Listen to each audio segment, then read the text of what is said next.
दोस्तों, एक बार राजा विक्रमादित्य शिकार खेलते खेलते एक ऊंचे पहाड़ पर आए। वहां उन्होंने एक साधु को तपस्या करते देखा।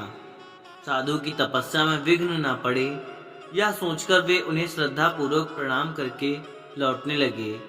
जैसे ही वापस जाने लगे, अचानक साधु ने रोकते हुए कहा, ठहरो विक्रमादित्य, मैं तुम्हारी शिष्टता से प्रसन्न हूँ। यह कहकर साधु ने विक्रमादित्य को एक फल देते हुए कहा, जो भी इस फल को खाएगा वह तेजस्वी और गुणवान पुत्र प्राप्त करेगा। राजा विक्रमादित्य ने वह फल सहर्ष स्वीकार कर लिया और साधु से आशीर्वाद लेकर अपने महल की ओर लौट पड़े। चलते चलते मार्ग में अचानक उन्होंने देखा कि एक स्त्री घबराई हुई सी दौड़ी चली आ रही थी। विक्रमादित्य भी उनके पीछे पीछे दौड़ने लगे। उन्होंने देखा कि वह औरत एक कुएं के पास जाकर रुक गई। जैसे ही उसने कुएं में छलांग लगाई, विक्रमादित्य ने उसे पकड़ लिया। उन्होंने उस स्त्री से पूछा, बहन, तुम आत्महत्या क्यों करना चाहती हो? मुझे बताओ, मैं तुम्हारी मदद करूंगा।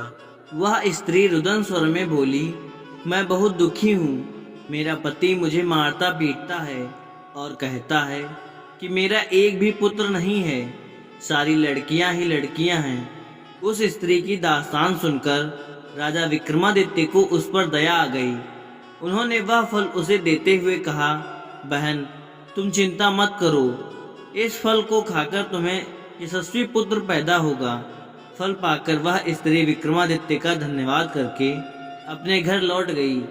इतनी कहानी सुनाने के बाद पुतली ने राजा भोज से कहा, राजा भोज, अब मैं तुम्हें एक चमत्कार की घटना सुनाती हूँ। सुनो। एक दिन राजा विक्रमादित्य के राज दरबार में एक ब्राह्मण आया। मैं राजा विक्रमादित्य को एक अनमोल भेंट देना चाहता हूँ। ब्राह्मण की बात सुनकर एक द्वारपाल अंदर गया और राजा विक्रमादित्य से बोला, महाराज, द्वार पर कोई ब्राह्मण आया है। वह कहता है कि मैं राजा को एक अनमोल भेंट देना चाहता हूँ। यह कहकर राजा विक्रमादित्य ने कहा, ठीक है, उसे अंदर भेज दो। ब्राह्मण राज दरबार में गया और राजा विक्रमादित्य को वही फल देते हुए बोला, महाराज, इस फल को अपनी रानी को खिला देना, इससे उन्हें एक यशस्वी पुत्र पैदा होगा।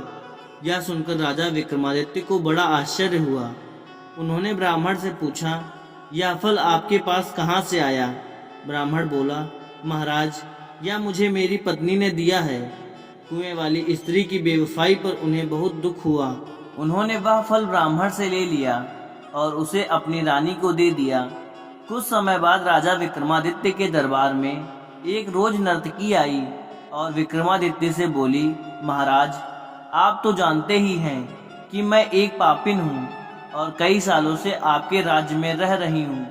इसलिए मैं आपको एक अनमोल फल भेंट करना चाहती हूँ, जिससे आपका वंश चले। अगर आप बुरा न मानो तो मेरी यह भेंट स्वीकार करें। फल देखकर राजा विक्रमादित्य चौंक गए। उन्होंने पूछा, यह फल तुम्हारे पास कहाँ से आया?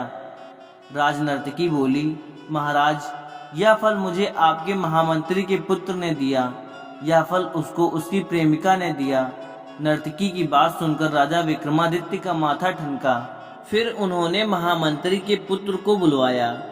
उसने विक्रमादित्य को बताया कि वह फल महारानी ने उसे दिया था। वह और महारानी, इतना कहते कहते वह रुक गया। यह सुनकर राजा विक्रमादित्य को बड़ा धक्का लगा। तब वह अपनी रानी के पास गए और उससे अमरफल के बारे में पूछा। रानी ने नाटक करते हुए बताया, महाराज, मैंने तो वह फल आपसे लेते ही खा लिया था।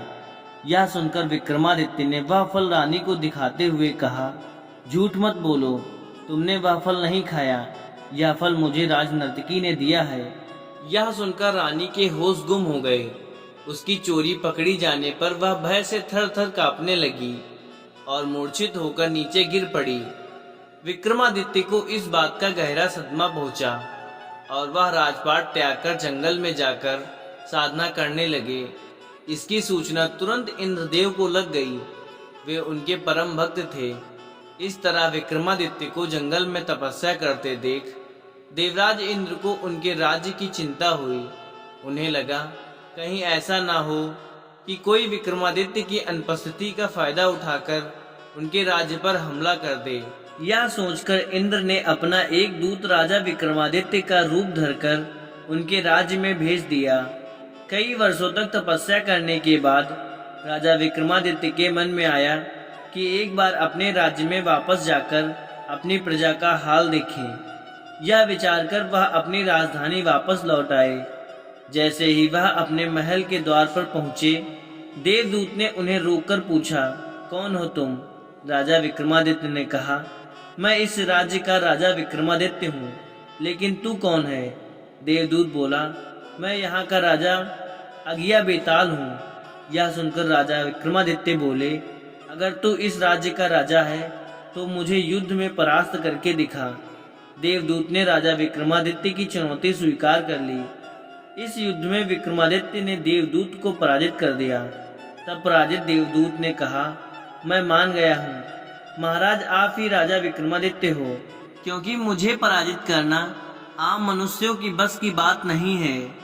आज से मैं आपके अधीन हूँ। जब भी आपको मेरी आवश्यकता पड़े मुझे याद कर लेना, मैं फौरन आपके सामने हाजिर हो जाऊंगा। लेकिन जाने से पहले मैं आपको एक बात से सावधान करना चाहता हूँ। विक्रमादित्य ने पूछा, ऐसी कौन सी बात है? बेताल बोला, राजन, तुम्हारा एक दुश्मन तुम्हारे राज्य में आ पहुंचा है। वह आपका पिछले जन्म का शत्रु है। इस समय वह योग और सिद्धि के द्वारा अपनी शक्तियों को बढ़ा रहा है और आपको मारने की योजना बना रहा है। अगर उससे पहले आपने उसे मार दिया तो वर्षों तक आप पर कोई विपत्ति नहीं आएगी। यह कहकर वह देवदूत आकाश मार्ग से उड़ गया। राजा विक्रमादित्य के वापस आते ही राज्य में खुशियां मनाई गईं। जब विक्रमादित्य ने अपनी रानी के बारे में जानना चाहा तो उन्हें ज्ञात हुआ कि उनकी बेवफा रानी ने आत्महत्या कर ली है। पत्नी को भुलाकर विक्रमादित्य ने पुनः राजपाट संभाला और राज्य का सभी काम सुचारू रूप से चलने लगा। कुछ दिनों के बाद विक्रमादित्य के दरबार में एक योगी आए। उसने राजा को एक फल दिया। उसे हाथ में लेते ही उस फल के 2 टुकड़े हो गए। उस फल के 2 टुकड़ों के बीच से एक देश कीमती लाल निकला।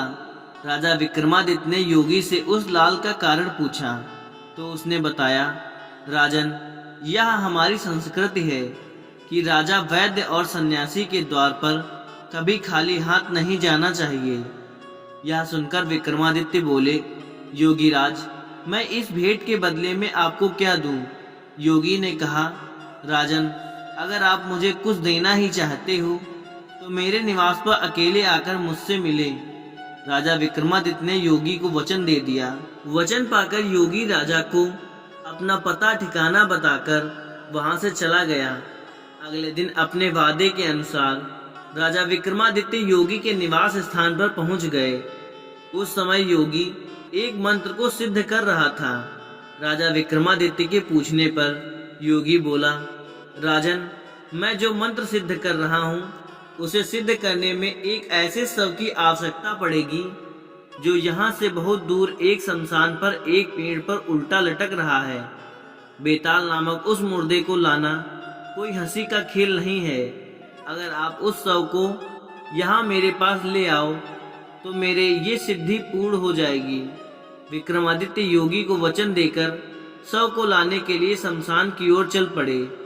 शमशान में पहुंचकर विक्रमादित्य ने पेड़ पर उल्टे लटके बेताल को बड़ी मुश्किल से नीचे उतारा और कंधे पर लादकर योगी के पास ले जाने की कोशिश की, लेकिन बार बार उनकी असावधानी का फायदा उठाकर वह उड़ जाता और शमशान के उसी पेड़ पर उल्टा लटक जाता।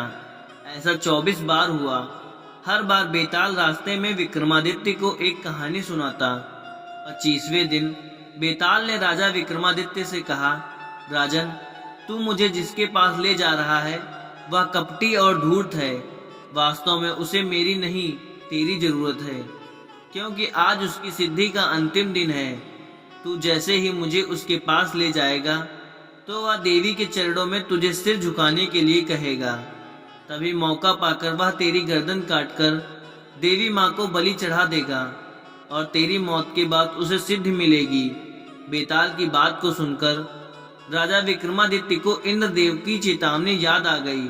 उन्होंने बेताल को धन्यवाद किया और उसे कंधे पर लादकर योगी के पास चल पड़े। यह देखकर योगी बहुत प्रसन्न हुआ और विक्रमादित्य को देवी के चरणों में सिर झुकाने को कहा। तब विक्रमादित्य बोले, योगीराज, मैं एक राजा हूँ, मुझे सिर झुकाना नहीं आता, आप मुझे सिर झुकाने की विधि बता दो। योगी ने जैसे ही विधि बताने के लिए अपना सिर देवी के चरणों में झुकाया, विक्रमादित्य ने तलवार से उसकी गर्दन धड़ से अलग कर दी। देवी बलि पाकर बहुत प्रसन्न हुई। उन्होंने विक्रमादित्य को 2 बेताल सेवक दिए और कहा, विक्रमादित्य, जब भी तुम इन्हें याद करोगे, ये तुम्हारी सेवा में उपस्थित हो जाएंगे।